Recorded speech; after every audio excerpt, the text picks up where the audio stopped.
the Moggcast, a fortnightly conversation with Jacob Rees-Mogg about the topics of the day.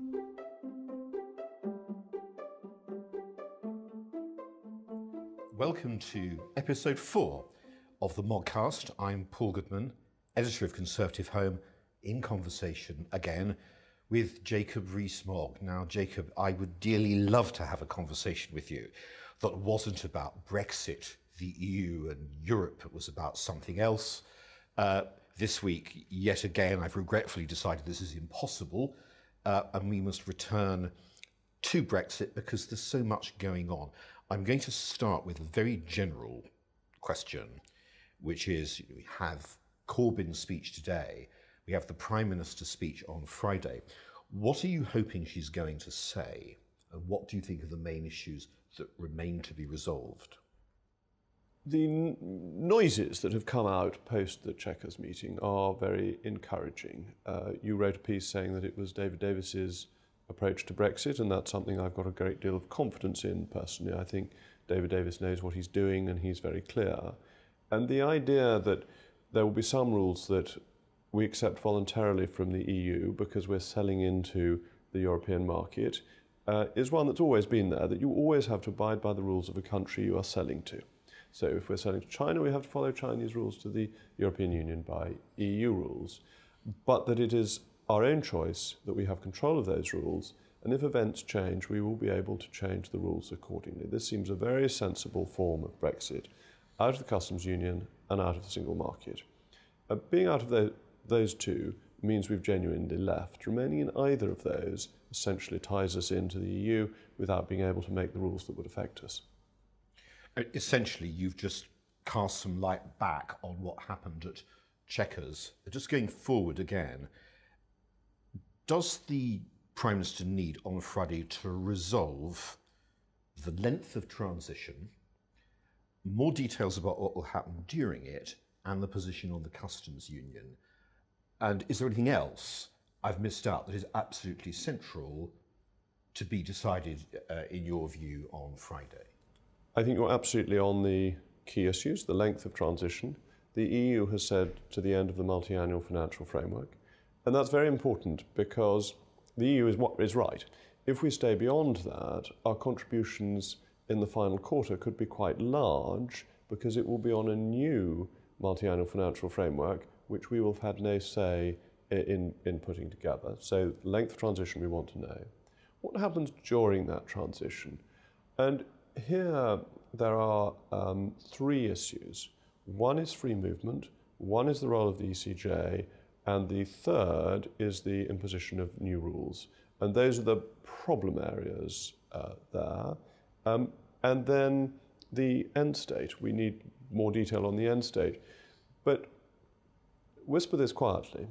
I think Eurosceptics, including me, should have more confidence in the Prime Minister. So far, she hasn't said or done anything that has contradicted her clear statement that Brexit means Brexit.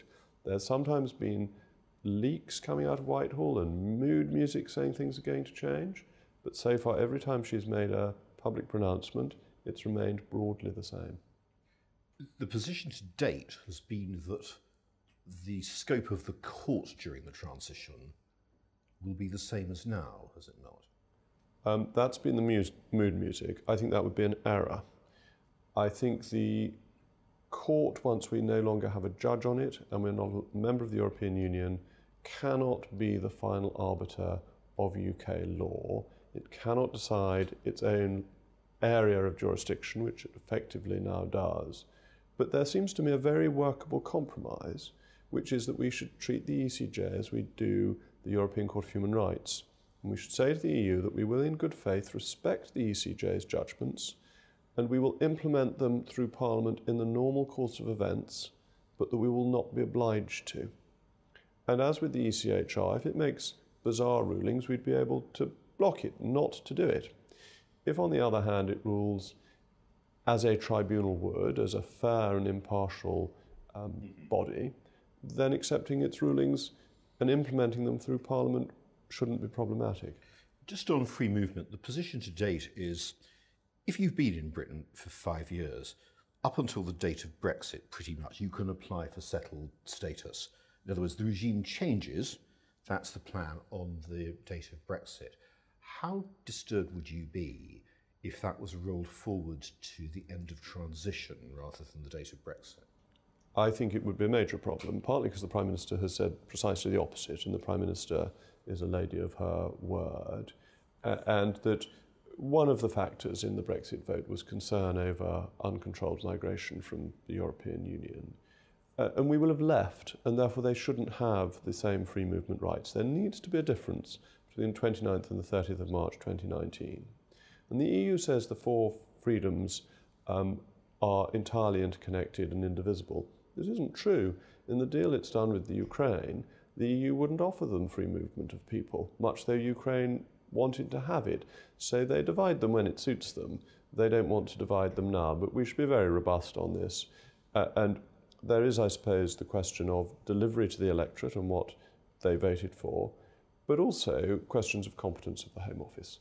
The real reason seems to be that the Home Office doesn't think it's up to it. Now, I've got a great deal of confidence in Anne Murad, who's a very effective Home Secretary.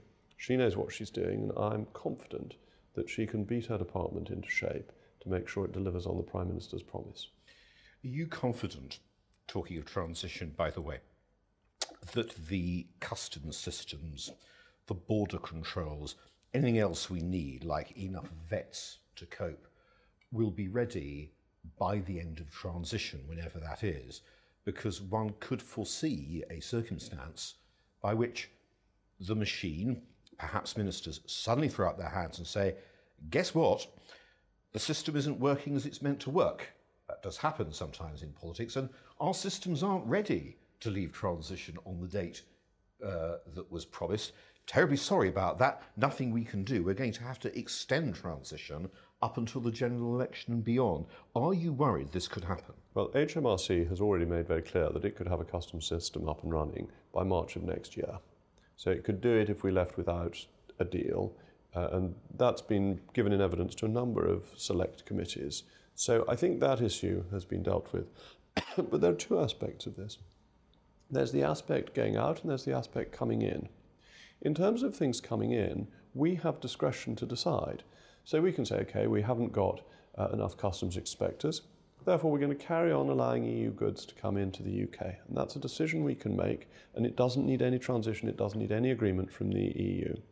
Then there's the question of going out, and that's a matter for the European Union to have the systems in place to deal with our goods going to the EU. And in Rotterdam, they are already employing more customs officials to make sure it happens smoothly. But we can't agree an extension transition if the EU hasn't got systems in place, because that would give them an incentive not to put the systems in place to bind us into the EU.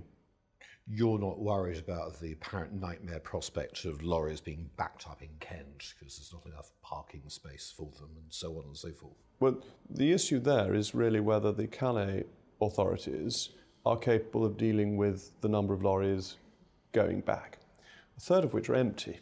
So they shouldn't be too difficult. And if they don't get back, it's quite a problem for the European logistics operation, because they would be missing a lot of lorries that they need for further onward goods movement. The two-thirds that have goods in them going back to the EU, part of our arrangement, part of our deal will be that the EU will facilitate their passing through.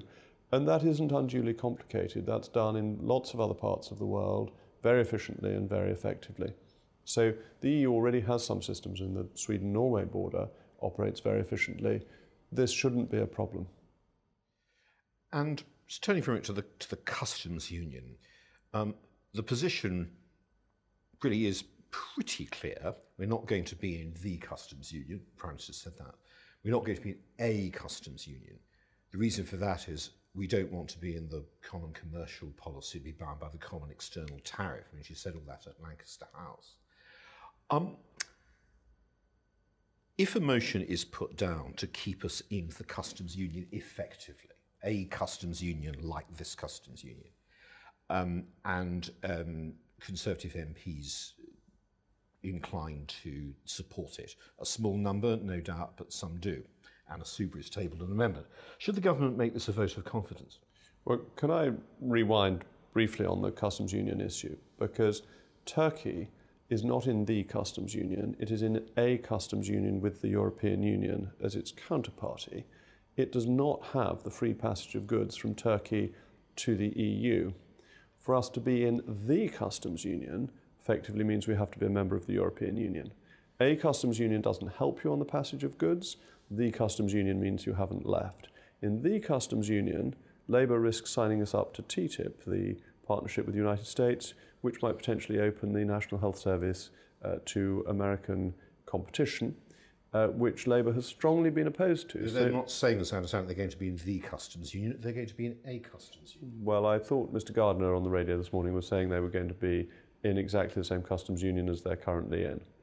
But perhaps we'll find out The one more. he said would leave us a vassal state in the summer before you use the phrase. That's right. Right.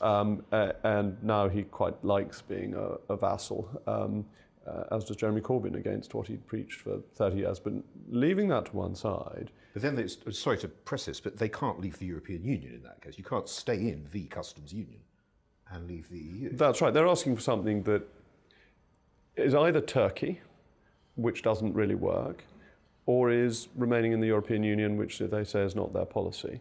But the risk of either of them is that they're absolutely obsessed by the TTIP issue. But the EU could sign TTIP without the UK having a vote, without the UK having any representation, and the NHS would be opened up to competition from American firms without so much as a buy your leave. So this is socialists wishing to bring American businesses into the NHS. And if they think that's a popular policy, I wish them every success. But to come to your question, should it be a vote of confidence? It doesn't work like that anymore. So, when Harold Wilson was Prime Minister and Jim Callaghan, if a vote was lost, the government, having announced it was a vote of confidence, would go to the palace and say Parliament should be dissolved. Now, Parliament can only be dissolved subject to a vote of confidence with specific wording under the Fixed Term Parliament Act. That means you cannot say a vote on the customs union is per se a vote of confidence. What you can say is that this is a vote where if I lose it, I will resign, or if I lose it, I will put down a motion to move to a general election that requires 2/3 of MPs to vote in favour. But that is very different. Instead of it being a follow-on from losing a vote, there's then an active decision to do something that most Conservative MPs wouldn't want. And therefore I don't think it works. I don't want the government to lose on the customs union, and it may be that threatening a vote of confidence would help them, but I think the changes constitutionally alter it from being a process to being an active decision. Very interesting. And I don't think most Conservative MPs want that. So if there was a vote on the customs union and the government lost and there were a vote of no confidence the next day, the government would win. And the two are not the same. And I don't think under the Fixed Terms Parliament Act you can make them the same. I think a way I would rework that idea is, I think you're saying to me, look, Paul, once upon a time you might have been able to do that. But I'm telling you in terms, a lot of my colleagues, and some ministers too, are in no position, in their view, to want a general election. They don't want it. The Prime Minister couldn't really do this, even if she wanted to, because the backing for it simply isn't there. Well, I think that's right. I think you could get to the ridiculous position that the Prime Minister might propose. I mean, I don't think she'll do this, because she's far too sensible, that we move to a general election and require 2/3 majority, and Tory MPs vote against it because they don't want to move to a general election. Would render her whole position as Prime Minister questionable. Well, I just don't think this is realistic. What do you think some of the cabinet members with marginal seats would say about the prospect of a general election, some of whom may think of themselves as future leadership candidates? People can work out who I'm thinking about, but they're not going to want a general election in circumstances that would be very unfavourable for the party, because we would be in a complete muddle. No, I mean, in a marginal seat like arguably Uxbridge, we're told it's now marginal, I don't know, perhaps Hastings, this is a marginal seat, is it not? think you're nodding away, but yes, I confirm that this is well known, and that. But I have a majority of 10,000. My seat was a Labour seat up until 2010. We want to have a general election in 2022 when Brexit has been dealt with and we're getting on to dealing with housing, funding the NHS, tax reform, all sorts of other issues that the government has to deal with. Just going back for a moment, under fixed terms, you can, under fixed terms, call a vote, as the government did only last summer. Of course, you can effectively put yourself out, can you not, and ask the opposition to go in, which I doubt if Jeremy Corbyn would do. Well, you'd be in the position of Disraeli in 1873, if I get my year right, where Gladstone resigned, hoping that Disraeli would take on a minority prime ministership, and Disraeli refused because he wanted to force Gladstone to dissolve, and it worked very well for Disraeli, refusing, and he then won the 1874 election with a comfortable majority. This is very interesting speculative constitutional territory from my point of view, but I don't see this happening. You see, under the Fixed Term Parliaments Act, if the government resigns, the Queen then has to send for a Prime Minister who can command a majority. If there's nobody, then you move to an election in a fortnight. But if the Prime Minister can still command a majority, then surely the Queen just asks the Prime Minister to carry on. So just to clear another matter up, if it's not a vote of confidence, there'd be no case at all for withdrawing the whip from anyone who happened to vote for such an amendment. I've argued before, I think the Conservative Party is a broad church. Yeah. The whip was withdrawn by John Major from some Maastricht rebels. It just made his life more difficult. Withdrawing the whip is a very serious threat for people who are completely opposed to the government. I think doing it on the European issue would be an error because there are people within the Conservative Party who I hold in the highest regard, who I disagree with on Europe. That doesn't make them bad Conservatives, they just have a very principled and different view. And they ought to stick to what was in the manifesto, and leaving the customs union was, unless they've specifically said so in their own personal election addresses, which some of them may well have done. But withdrawing the whip seems to me to be narrowing the appeal of the Conservative Party and moving away from the approach historically we've always had of welcoming people in who are broadly within the Conservative family.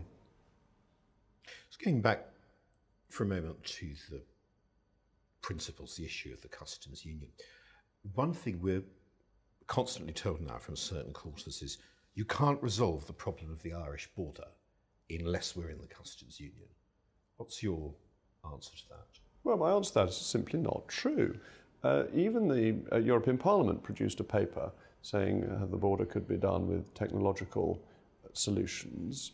So even people who aren't sympathetic to our leaving have worked out that it is possible to do. And you forget, or people forget, that we will have control of how we police that border.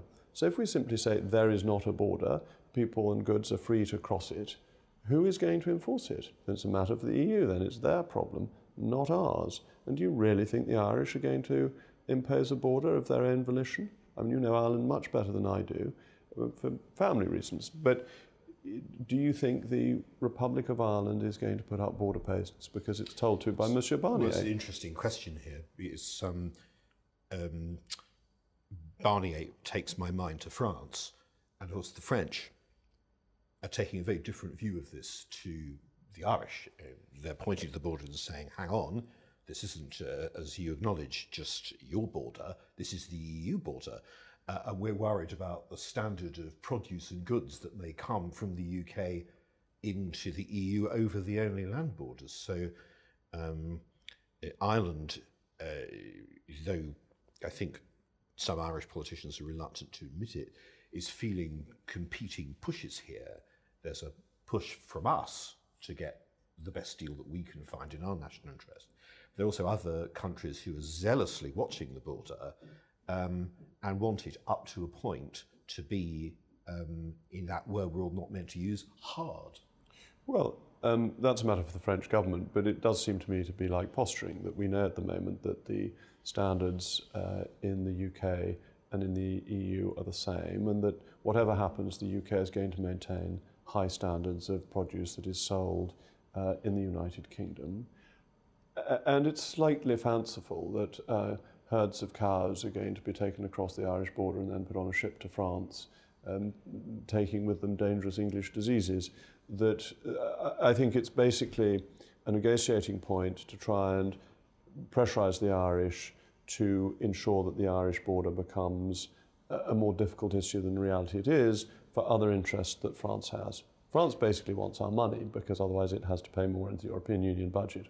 Presumably your view is, of these contested paragraphs in the agreement that was reached before Christmas, that the principle that was expounded at Chequers as mutual recognition, in effect, would solve the problem of regulation, which some people in Ireland are arguing can only be dealt with if we stay in the single market and the customs union. Well, I think that's wrong. I mean, I think mutual recognition is a sensible thing for developed states to do. I think we should have mutual recognition of US standards. And any pharmaceutical has been approved by the Federal Drugs Agency. I would be very happy for it to be sold in the United Kingdom without needing to go through separate tests within the UK, that the FDA set some of the highest standards in the world. Likewise, I'd be very happy for agreements to be reached between the SEC, the Securities and Exchange Commission, and the FCA in the UK for financial regulation. That I don't think we should have this narrow European sphere. We should look to the world and look to countries where the standards are high enough that we can accept them without additional checking. And bear in mind, the EU uses standards as a non-tariff barrier. So under CETA, the Canadian deal, chemicals can be imported into the European Union free of duty. They still have to register with REACH. But the Canadians have a very good reputation for their standards. They're as well regulated as any European country. The only reason for making their chemicals register with REACH is as a non-tariff barrier. I'm going to have to ask you at this point, since you've raised the point about goods and services coming into the United Kingdom from America and Canada, I'm going to have to ask you the chlorinated chicken question. Well, as I understand it, there's no longer chlorinated chicken, that practice has ended. But the issue here is, I think, one of labelling. I think we should let people know what they're buying. The New Zealanders did an investigation into chlorinated chicken before their free trade deal. And they discovered that no consumer had ever been harmed by the chlorination of chicken. The only people who felt any health effects were the inspectors who'd gone around inspecting how the chlorination was done, and they'd got a bit too much chlorine. The New Zealanders thought it was perfectly safe, and I think you should let people know, this chicken's been chlorinated, this one hasn't. Which do you want to buy? So if the practice hasn't ended, you'd be content, unlike Michael Gove, for it to come here as long as it was properly labelled? As long as people know, yes. I think you should trust the consumer to decide for him or herself whether they want to risk chlorinated chicken or whether they think it's disgusting. As there's chlorine in their tap water, I doubt many people would be too worried. What's your sense overall of where the negotiations are now? I ask simply because I've reached the view that the British media, while very well set up to cover what happens at Westminster and capable of putting it all under a magnifying glass, isn't so well set up to put Barnier and company under the same rigorous and cynical scrutiny that they put Westminster politicians under sometimes. So it's therefore very hard to tell how much in the EU position is fixed and permanent and how much of it is malleable and negotiable. Well, I think you're absolutely right. I think there is a tendency to view any statement that comes out of the EU as being holy writ and it must be done. Whereas we discovered with the Barnier footnote that we would be punished if we didn't behave ourselves by the Commission, that was not a holy writ. That was very quickly retracted when other member states said, look, this is just ridiculous, you're going too far. And so I think we must remember that this is a negotiation. And the key thing to remember, when our negotiators go to bed at night, they should say to themselves, for the 21 months remaining of the multi-annual financial framework without our money, the European Union is bust. For the 21 months remaining of the multi-annual financial framework without our money, the European Union is bust. It has no legal ability to borrow, and neither the Germans want to pay more, nor do the Poles wish to receive less. And that is our best playing card. Just to ask one final question about the financial deal that was agreed in outline over Christmas. How much of that money should we pay over during transition, if any? We shouldn't pay anything until the final deal is agreed. But without the money, their finances just don't work. It is our strongest card. As soon as we've paid, our negotiating position is weakened. This is really important. The other thing that's crucial is that though that was agreed in stage one, the money relates to all the remaining stages of the negotiation. Nothing is agreed until everything is agreed. And if we don't get a good trade deal, we take our money away. If we don't get a good implementation deal, we take our money away. And that's what they need. That's what holds their feet to the fire. Jacob, thank you very much. Thank you very much. And thank you all for listening. The Moggcast will be back in exactly a fortnight's time. And in the meantime, you can listen to it on SoundCloud, on iTunes, on YouTube, and of course via the Conservative Home website.